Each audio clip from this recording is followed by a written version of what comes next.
একদিন এক আলেম তার স্ত্রীকে নিয়ে ট্রেনে করে শ্বশুরবাড়ি যাচ্ছেন। তাদের পিছনের সিটেই বসে আছে একজন জেনারেল শিক্ষিত লোক তার বউকে নিয়ে। লোকটির বউ পর্দা তো দূরের কথা, বরং খোলামেলাভাবেই যাইতেছে। ওই আলেমের বউয়ের অবস্থা তার বিপরীত।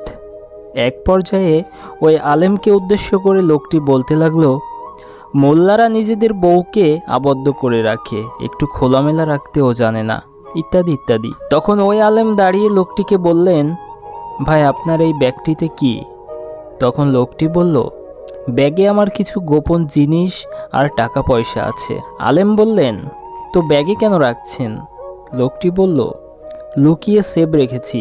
তখন আলেম ভাইটি বললেন, আমিও আমার স্ত্রীকে এভাবে যত্ন করে রেখেছি যেন কেউ না দেখে, কারণ আমার কাছে আমার স্ত্রী খুবই মূল্যবান, পকেটের টাকার চেয়েও কোটি গুণ বেশি।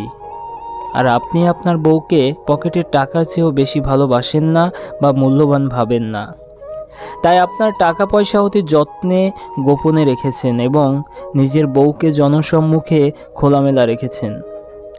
আমরা আমাদের বউকে খুব ভালোবাসি বলেই অন্যের কুদৃষ্টি থেকে তাদের সেভ রাখি।